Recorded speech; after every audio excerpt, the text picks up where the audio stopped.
para darle la bienvenida a dos grandes compañeros, precisamente en el comentario, precisamente en el análisis político, y por supuesto que me refiero a la queridísima Sofía Lameiro, analista política, militante de Morena y feminista obradorista, Sofía Lameiro Díaz, y por supuesto a nuestro amigo Enrique Legorreta, colaborador de Sin Censura y coordinador editorial de Regeneración MX. Querida Sofía, bienvenida a Sin Censura. Hola, qué gusto estar de nuevo aquí con ustedes, muy contenta de compartir este espacio. También estamos contentos de estar aquí con Enrique Legorreta. Querido Enrique Legorreta, pues bienvenido una vez más aquí a Sin Censura. ¿Cómo estás, Toñito? Sofía, te mando un fuerte abrazo a ti y a todos allá en el equipo en Chicago. Y nada, aquí escuchando todo lo que sucede de este cierre de año que no para en la política mexicana, Toñito. Pues vamos a comenzar con ese tema. ¿Qué les parece, Sofía? Hoy el presidente López Obrador habla de sí resultados en materia de seguridad, pero para muchos no es suficiente. Muchos, a pesar de esta, pues, de esta disminución que es clara, ¿no? En los homicidios de un 10.3%, mientras que Felipe Calderón incrementó los homicidios en casi 200% y Enrique Peña Nieto en un 50%. Para muchos no es suficiente. Nos seguimos enfrentando a una crisis humanitaria y pues no hay otra más que apoquinar. Aquí tendríamos también que pensar en la estrategia de la ultraderecha de bloquear en todo al presidente López Obrador. Ellos han sido históricamente los que han militarizado el país. Lo hizo Calderón con su guerra al su supuesta guerra al narcotráfico. Este año, y ahora que lo estamos cerrando, hubo muchos problemas para que se pudiera conseguir que las Fuerzas Armadas se mantuvieran en tareas de seguridad hasta 2028, para consolidar precisamente la Guardia Nacional a partir del Ejército Mexicano, porque se oponen desde la oposición. Creo que esto es lo que los exhibe, ¿no? El no tener ningún tipo de propuesta, es decir, están haciendo muy mal en seguridad y cuando intentan resolverlo de alguna forma, lo están resolviendo de mala forma. ¿Qué opinas tú de esto, Sofía? Bueno, yo principalmente diría que entiendo que no sea suficiente la estrategia de seguridad cuando hablamos de la reducción de homicidios, ¿no? Y nunca va a ser suficiente hasta que no tengamos más muertos por el crimen organizado o por cualquier otra situación externa, ¿no? Yo creo que eso es algo súper entendible por parte de la población que tiene una exigencia de seguridad desde hace muchos años y que, pues, desgraciadamente en gobiernos anteriores no se había resuelto en totalidad, ¿no? Ahora creo que este gobierno ha invertido en una estrategia de seguridad que tiene 3 plazos para cumplirse, ¿no? Y creo que es importante señalarlo, pero sobre todo resaltarlo para poder entender cómo es que se va a resolver o se va a atender el tema de la seguridad en este sexenio y esperemos en sexenios próximos porque se han visto los resultados, ¿no? Y decía yo, pues bueno, hay 3 plazos en los que se está atendiendo la seguridad y creo que es importante entenderlo de esta forma, ¿no? Porque en cada plazo hay una estrategia que se está aplicando para hacerla integral, ¿no? En el corto plazo tenemos esta estrategia en la que reforzamos un cuerpo de seguridad que es la Guardia Nacional para que pudiera cumplir con estas labores dentro del marco constitucional y dentro del marco legal y que pudiera operar de manera efectiva, pero sobre todo dentro del marco de justicia y que sobre todo también tuviera una responsabilidad en caso de cometer cualquier ilegalidad, ¿no? Esto es sumamente importante porque no lo teníamos en el caso de los gobiernos anteriores, cuando no había un cuerpo policial que fuera robusto, pero que sobre todo, pues, por ejemplo, en este caso se sacó al ejército de las calles fuera de la legalidad, ¿no? Del marco constitucional, de lo que dictaba la ley, ¿no? Entonces, en el corto plazo tenemos esta estrategia de seguridad. En el mediano plazo tenemos una estrategia que también cumple con tener lo que se discutió este año en el Congreso, como tú bien lo mencionabas, pues que tenía que ver con que necesitábamos más tiempo a la Guardia Nacional en las calles, pero sobre todo la coordinación de la seguridad de los 3 niveles de gobierno. Y esto es importante porque antes no existía una coordinación. El gobierno federal cumplía ciertas labores de seguridad que no le informaba a los gobernadores y mucho menos a los presidentes municipales. Entonces, los 3 cuerpos policiales que había, que también incluyen a las policías estatales y sobre todo a las policías municipales, pues no estaban en coordinación y no había esta información que pudiera fluir, pero sobre todo, pues en algunos casos veíamos, por ejemplo, a la policía municipal cumpliendo ciertas labores de seguridad que no les correspondían, o también limitados, o con el tema de la corrupción que se veía muy seguido y que no se resolvían ciertos problemas locales. Entonces, pues así logramos identificar estas zonas que son peligrosas, de alta delincuencia, como por ejemplo lo ha catalogado el gobierno federal con los 15 mayores municipios con gran incidencia delictiva y sobre todo con el mayor número de homicidios, ¿no?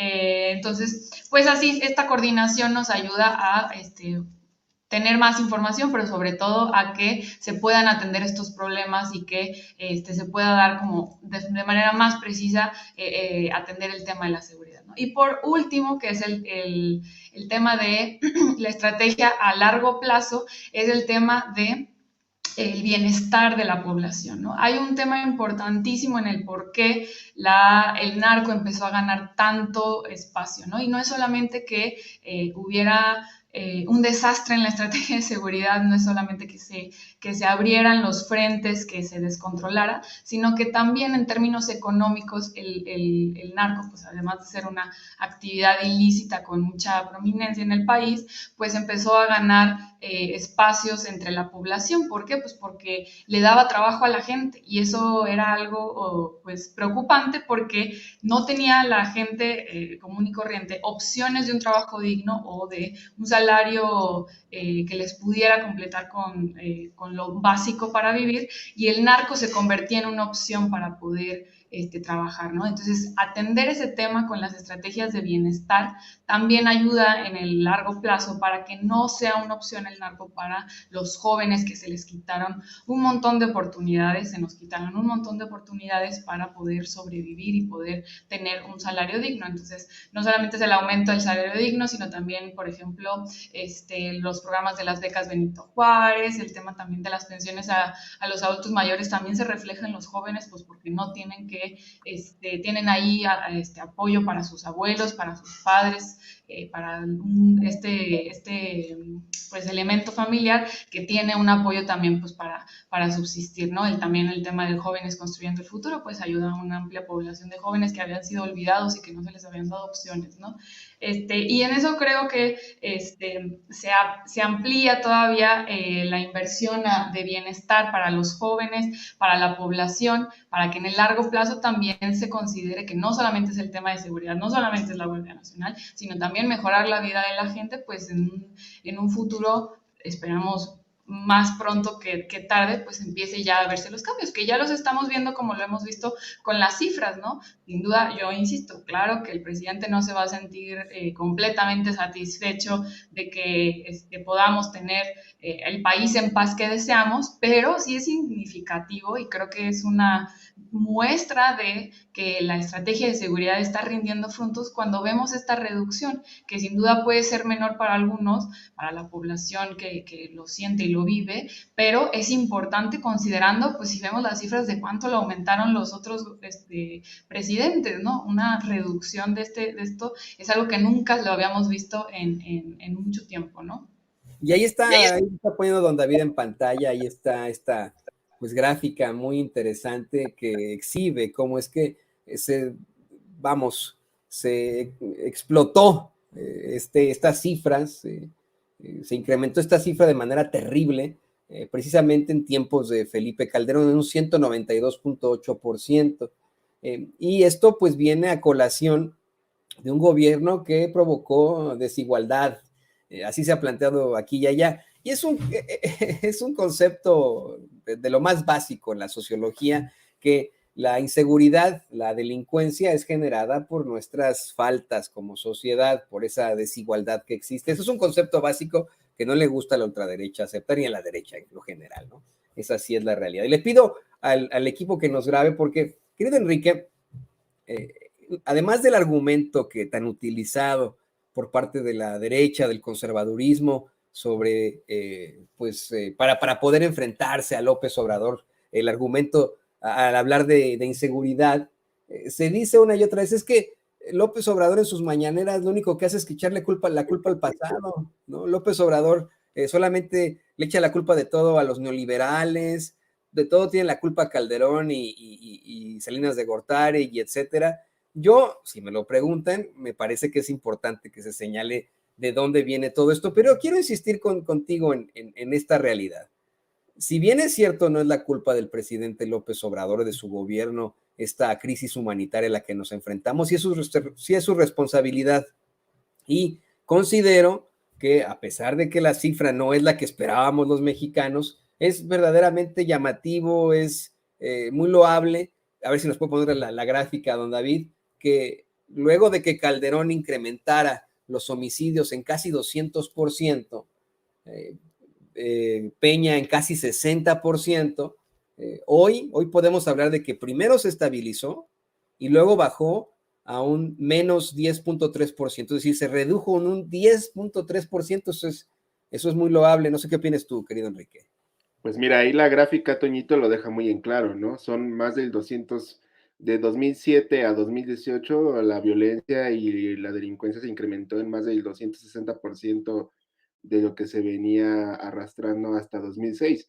Evidentemente, no se pueden hacer milagros en esta administración y hay que dejarlo muy en claro. El presidente López Obrador ha sido muy congruente en este sentido de decir año con año, mes con mes, cuando se presentan estos informes, de que el tema de seguridad es el principal reto y la principal deuda que se tiene actualmente con la sociedad mexicana, porque es evidente que no van a ser suficientes los esfuerzos que está haciendo la actual administración de atacar las bases, atacar las fuentes de esta delincuencia, quitar a los jóvenes del crimen organizado principalmente, y para la oposición nunca va a ser suficiente. Ahora, lo que regresó al punto inicial, 260% del crimen, casi 260% de aumento de la violencia en México desde el 2006 al 2018, es una cifra bastante reveladora y bastante comprometida y complicada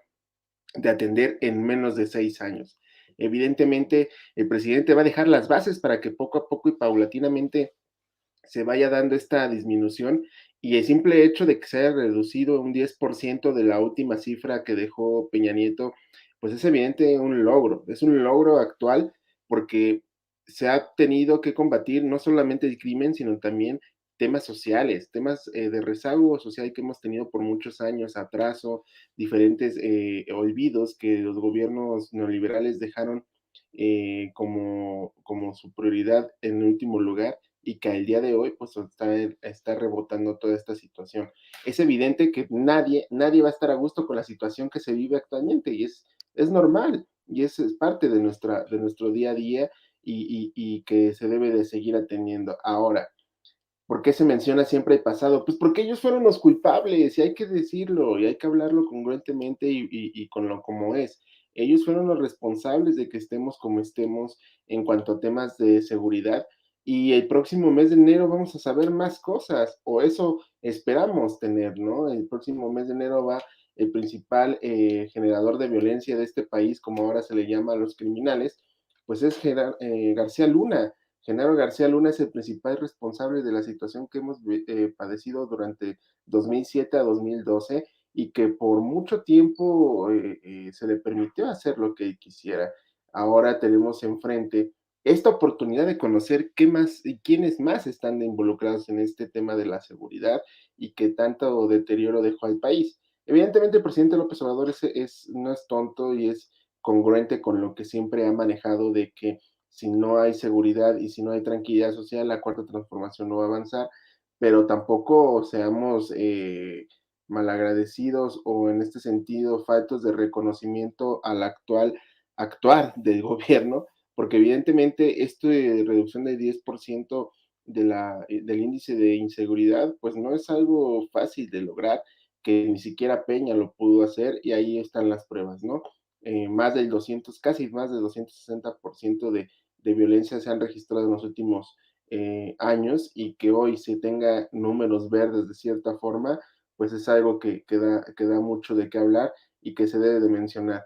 ¿Le conviene a la oposición, a los medios de la oposición hablar de esto? Pues no, no les va a convenir, porque se trata de darle puntos a favor al presidente, y hay que recordar que de aquí a que acabe el sexenio, mientras más puntos negativos tenga la actual administración para hablar, es de lo que van a estar haciendo eco todos estos personajes, todos estos medios, y sobre todo, pues buscando que la actual administración termine siendo juzgada como hay en algún, como ellos dicen, una administración perdida. Así que estos números reflejan realidad, reflejan trabajo, sí, complicado, porque no es fácil de atender el tema de seguridad. Sin embargo, pues la data ahí está mostrada, y pues hay que esperar cómo cerraremos el próximo 2023. Esperemos que se dé números positivos, que se den números que permitan que se dé esta continuidad de la baja a la inseguridad, y que, bueno, esperemos también se reconozca esta labor que no ha sido fácil, porque son 12 años de violencia, 12 años de que se dejó en las manos del crimen, principalmente los primeros años de gobierno de Calderón, la seguridad, y que hoy estamos pagando esos resultados, Toño. Y que en la lógica es una guerra que no podría concluir. Una guerra se concluye, se acaba cuando capitula alguna de las partes, cuando se declara la victoria sobre alguna de las partes, pero haberle declarado la guerra a todos los cárteles, luego de que se generaron otros cárteles, pues es ridículo. Esta guerra no se va a acabar nunca. Para México es una situación terrible, pero continúa siendo pues un conflicto armado considerado como uno de los peores en estos momentos en México. Y nada más quiero recordarle al público consentidor de Sin Censura que se dio a conocer hoy que los fiscales en el juicio de Genaro García Luna en Nueva York le piden al juez del caso que excluya, si es que hay, los elogios que puedan hacer los exfuncionarios machuchones de Estados Unidos como Hillary Clinton. Yo no creo que Hillary haría un elogio a García Luna, lo ha criticado en otros momentos, ¿no? Sobre precisamente el mejor amigo de Felipe Calderón. Pero pues, ¿qué les parece, compañeros, que vamos al siguiente tema de esta mesa de análisis? Y me da mucho gusto estar de verdad con ustedes platicando aquí en Sin Censura. Para darle pie al comentario de Sofía Lameiro en esto, quiero contarle a usted, público consentidor, que hoy el presidente López Obrador volvió a referirse a Claudia Sheinbaum, a Marcelo Ebrard y a Dan Augusto López, y no a Ricardo Monreal. De hecho, cuando le preguntan por Ricardo Monreal, el presidente de inmediato se sale por la tangente, se niega a responder, dice que no quiere que se tome, se piense que hay algún tipo de división, de contrariedad, que, pues, que haga lo que quiera, pero, señoras y señores, hoy el presidente relató una situación verdaderamente interesante en el que, mire, no le vamos a pasar el relato completo, pero bueno, en estricto sentido, prácticamente compara a Monreal con Muñoz Ledo. Compara cómo es que el pueblo no le perdonó a Muñoz Ledo la traición y el menosprecio, y cómo es que seguramente no se lo va a perdonar a Ricardo Monreal. Pero antes de eso, le digo, el corresponsal del Universal, Pedro Villaicaña, le insistió a López Obrador sobre estos espectaculares que abundan supuestamente ya en todas partes, ¿no? Yo no los he visto aquí en Kansas City, pero unos espectaculares que supuestamente promueven una silueta similar a la de Claudia Sheinbaum. Y bueno, pues esto fue lo que le respondió el presidente López Obrador. Se han contratado. Pues eso es un asunto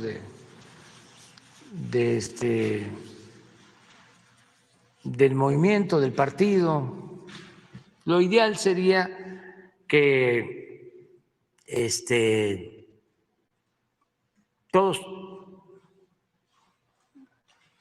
tuvieran la misma oportunidad.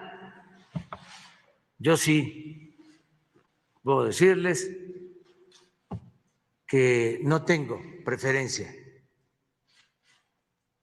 por ninguno. Para mí,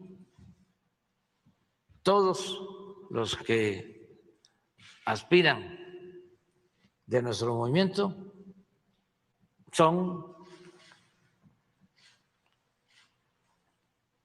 de primera, reúnen todos los requisitos.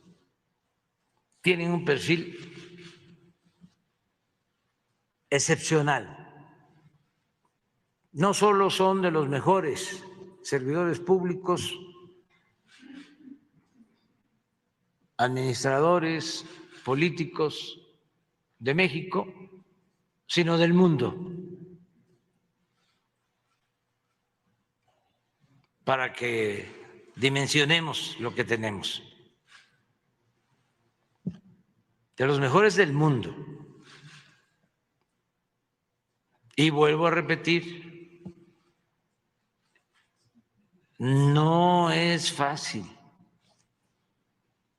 gobernar. No es que es un actor, un cómico que le cae muy bien a la gente, un artista,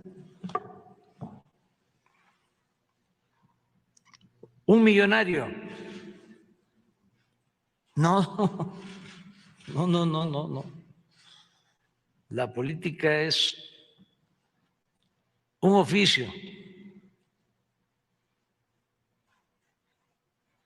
un noble oficio, que no solo requiere de la más alta calidad espiritual, sino de experiencia.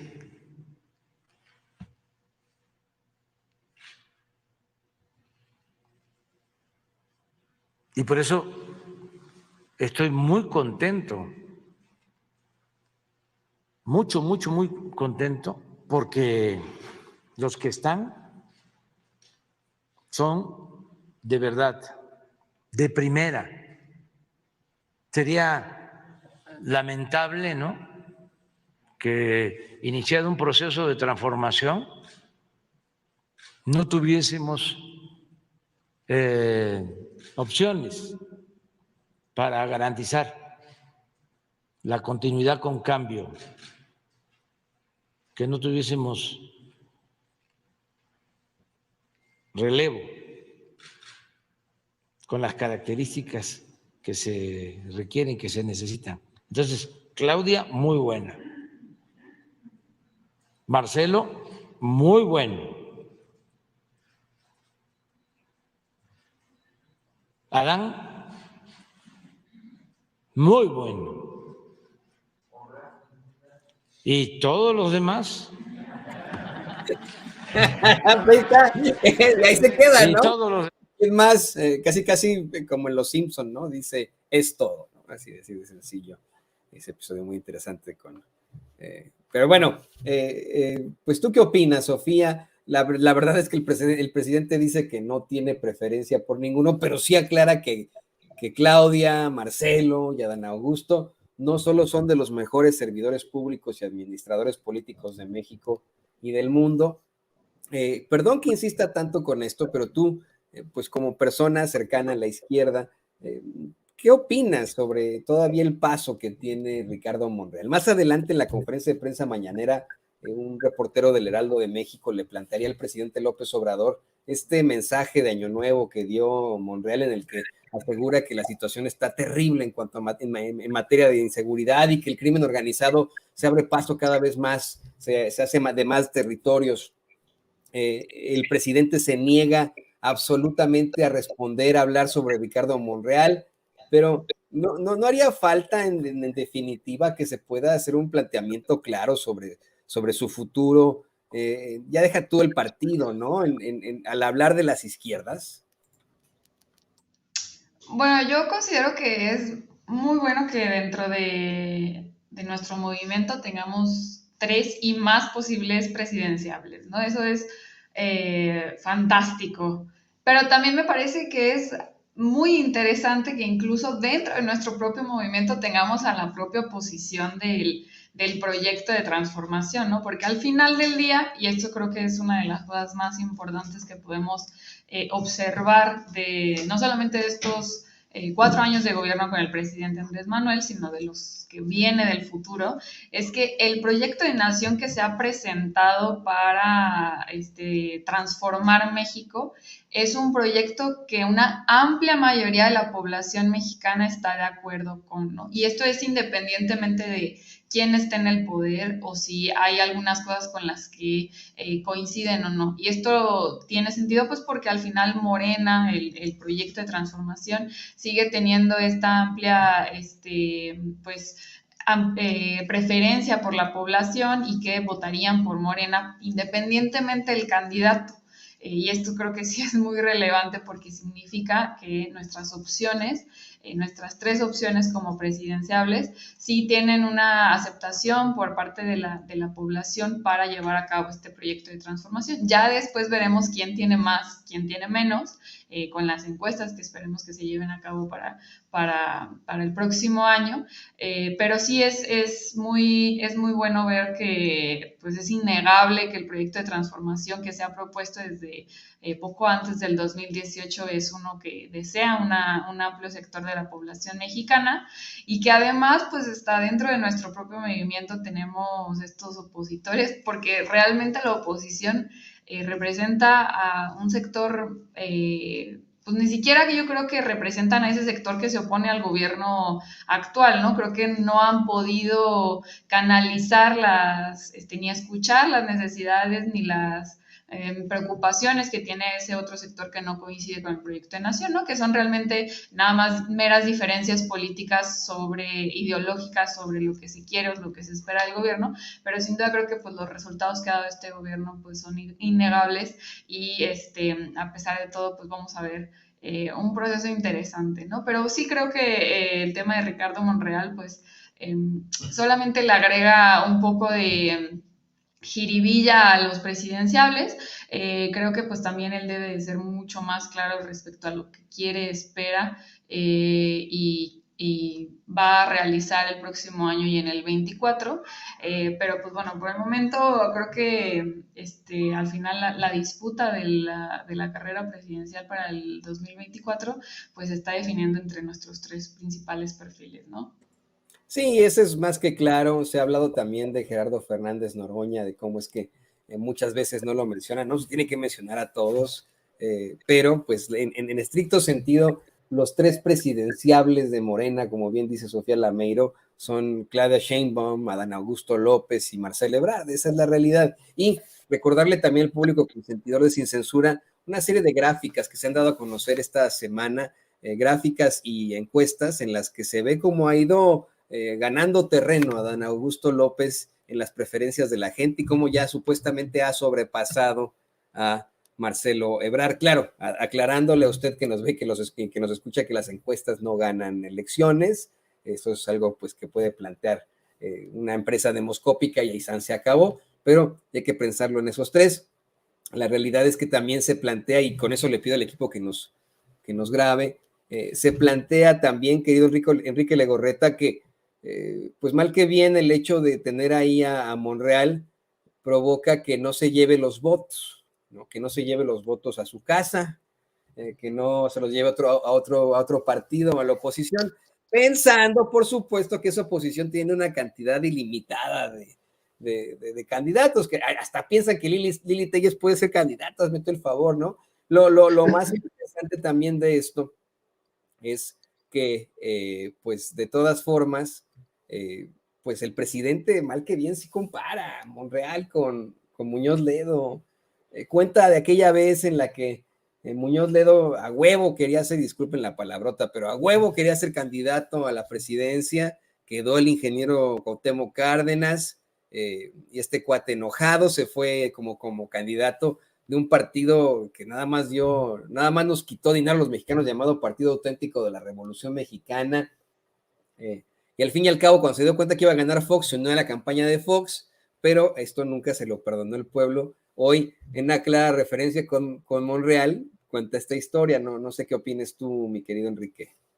Totalmente de acuerdo con lo que decías tú y lo que decía Sofi, en el sentido de que yo creo que el próximo año vamos a estar viendo ya la definición de todos los cuadros dentro de Morena para ver quiénes van a sumarse a qué equipo de pre-campaña o de pre-campaña, porque todavía faltaría un año para que se lleve a cabo el tema de la elección. De hecho, es a mediados del próximo año cuando ya se empezará a definir el rumbo para las candidaturas presidenciales. Y yo creo que pues todas estas anécdotas que cuenta el presidente son mensajes que están escondidos para que todo Morena, no solamente los que están en el movimiento, sino que también los que están fuera y que se han visto en la necesidad de ser parte de esta oposición que critica y juzga el actuar de la actual administración, pues es evidente que el mensaje es ese, ¿no? Es claro de que deben de ir en unidad y no tanto como un ente solitario que podrá ganar la presidencia de 2024. Ahora, yo dejaría en la mesa algo muy importante, que es el tema de que lo que decía Sofi, de que la oposición está dentro de Morena. Y esto es algo que hemos dicho desde hace 2 años, cuando empezaban a darse este tipo de situaciones, que decíamos que Morena es tanto el movimiento de transformación que está teniendo el país como tal, y también tiene en su cúpula, pues también a la oposición, porque de la oposición del PAN, que se dice la real oposición, pues no tienen nada, y hay candidatos o supuestos perfiles de candidatos que nada más no tienen ese perfil y ese contacto con la gente, ¿no? Obviamente, pues tenemos el caso de Lili Telles, que ya se siente como la número uno en candidatearse para la presidencia, y evidentemente, pues sabemos que lo único que hace es show mediático para llenar esos espacios que la misma oposición ha dejado de lado y que no encuentran quién pueda ocuparlos. Yo creo que el presidente es claro en cuanto a la forma de sentenciar lo que va a ocurrir en 2023 y en 2024, y nosotros tenemos que estar listos para definir hacia qué rumbo vamos a dar el voto en 2024, ¿no? Porque nosotros estamos muy pegados en cuanto al tema informativo, pero el pulso ciudadano es el que realmente es el que va a determinar hacia dónde quieren que se continúe la transformación. Y si hablamos de la oposición, pues bueno, el ejemplo claro es de que ni ellos se ponen de acuerdo para hacer algunas cosas, y ahí tienen evidentemente a Claudio X González marcándoles la línea de lo que tienen que hacer, y que hasta el día de hoy pues es claro esta situación y esta ruptura que están teniendo poco a poco, y que si siguen así, pues yo creo que en 2023 va a estar complicado, y en 2024 pues no tienen forma alguna de lograr la victoria, a pesar de que ellos, hay que verlo y hay que tomarlo en cuenta, no echarlo en saco de roto, que han avanzado sí, pero no logran tener ese contacto con la ciudadanía que pues por mucho tiempo se ha trabajado en este movimiento de la cuarta transformación. Así que la oposición también hay que analizarla y tener muy presente que ellos están abanderando este discurso de odio y este discurso que dice que el presidente López Obrador dividió al pueblo, cosa que no es así. Más bien, ellos fueron los que permitieron que se dividiera el pueblo con su forma de llevar a cabo los gobiernos, y que al día de hoy sigue repercutiendo, mi estimado Toño. No, y es muy interesante, ¿no? Esto también les quiero comentar, Sofía y Enrique, que en una lucubración nocturna que tuve, en una reflexión nocturna que tuve, puse a pensar, bueno, ¿qué proponen los conservadores? ¿Qué propone el PRI, el PAN, el PRD? ¿Cuál es la idea, la ideología del PRI, el PAN y el PRD? ¿Verdaderamente se creen ellos que están del lado correcto de la historia al tener como sus principales figuras a racistas y clasistas como Chumel Torres, como Lili Telles? O sea, lo que ellos quieren es que regresemos a ese modelo de diferencias, de jerarquización, de cargos, pues vamos, de empleos. No tiene ni pies ni cabeza, y creo que por eso es que hoy dan a conocer que el presidente López Obrador tiene el 69% de aprobación, según la encuesta que hace la empresa demoscópica estadounidense Morning Consult, que los de aprobación, casi 70% de aprobación, y que sigue siendo el segundo líder de mayor reconocimiento a nivel mundial, ¿no? O sea, no es porque sea López Obrador, porque se trate de una situación populista, es por lo que se está planteando, lo que se está consiguiendo con esta transformación que es progresista. Creo que ya ni siquiera va en la parte de la izquierda, ¿no? Es es progresista, ¿no? Es simple y sencillamente progreso. Deje usted la socialdemocracia, la izquierda, no, es progresista y la gente quiere una situación progresista. Y yo les quiero agradecer a ustedes dos compañeros, a Sofía Lameiro y a Enrique Legorreta, que nos hayan acompañado. Querida Sofía, por favor, compártenos tus redes sociales para que la gente se ponga en contacto contigo, para que te lean, te busquen en otras plataformas. No, hombre, muchísimas gracias a ti. Un gusto compartir la mesa con Enrique también. Muchas gracias, Toño, y a toda la audiencia de Sin Censura y al equipo de Sin Censura. Me pueden seguir en Twitter como Sofía No Sabía y también me encuentran en Instagram, Facebook y YouTube como Sofía Lameiro Díaz. Y Sofía sí sabía, déjeme decir, hoy nos ha dado una interesantísima pues reflexión de este legado que está dejando López Obrador en este proyecto de nación. Pues querido Enrique, tú también compártenos por favor tus redes sociales, qué andas haciendo ya a final de año, cuántos Pokémones encontraste este año, cuéntanos por favor. Todavía sigue la lista, Toñito, creciendo poco a poco y, como bien lo dice, cierre de año, el último, bueno, de la participación del año de aquí en Sin Censura. Muchas gracias a ustedes por el espacio que por lo menos en este año nos ofrecieron a todos los colaboradores aquí de este gran canal, como bien lo dice Vicente, de la familia Sin Censura, y como siempre esperando que a todos nos vaya muy bien el próximo 2023, a todos los colaboradores, a todo el equipo de Sin Censura, que sea un gran año para todos y como siempre el año 2023 va a ser un gran reto y que les vaya muy bien a todos nuestros amigos más importantes, la audiencia que es siempre fiel a todos nosotros y que no les hemos fallado o hemos intentado no fallarles. Así que agradecerles también a ellos que nos hayan permitido estar en sus casas, escuchando las locuras que todos decimos, pero al final del día, pues, como bien lo dices tú, con el sentimiento de lo que creemos y que vemos en nuestro México día a día. Y yo les dejo las redes sociales de Regeneración MX, @Regeneración MX, Twitter, Facebook, Instagram y Telegram. Ahí nos pueden seguir, escribir y comentar. En nuestro canal de YouTube también para que nos ayuden a seguir creciendo en nuestra plataforma, @Regeneración MX. Ahí búsquenos en YouTube para que también se suscriban si no se han suscrito. Y mis redes sociales, @EnriqueLego2 en Twitter y soy Enrique Lego en Facebook para que también me sigan y me escriban ahí pendiente de todo lo que surge, mi querido Toño. Y pues bueno, mandarles un abrazo a todos allá en Estados Unidos tras las fuertes heladas y no de las, como le llaman acá, las micheladas. Así que nada más que 29 de diciembre, recordarle a Toñito también que nos debe una posada aquí en México, así que quedó pendiente la posada de Sin Censura 2022 y en 2023 tienes que regresar a hacerla, mi estimado Toño. Nos vamos a aventar la Candelaria, a ver si se puede, ¿no? No, es una cosa muy difícil, pero miren, ya no hay tanto frío, al menos aquí en Kansas City, que estuvimos la semana pasada, -20, hoy ya estamos, en estos momentos estamos a 18 grados, se descongeló todo Kansas City, ya estamos muy felices y todo eso, ¿no? Y bueno, queridos compañeros, ya no los veo, Sofía, Enrique, en lo que resta del año, les deseo el mejor de los años para ustedes y para sus familias y seguir precisamente en esa lucha. Que les vaya muy, muy bien. Y mire, pues bueno, ¿qué le parece que vamos a ahora más temas? Por cierto, que Enrique hoy publicaba una cosa muy interesante, que ya cumple como más de 3 décadas este juego de Mega Man, ¿no? Hombre, buenísimo, pero bueno, ya luego lo platicaremos, eso es más en la cuestión friki, ¿no? Le pido al equipo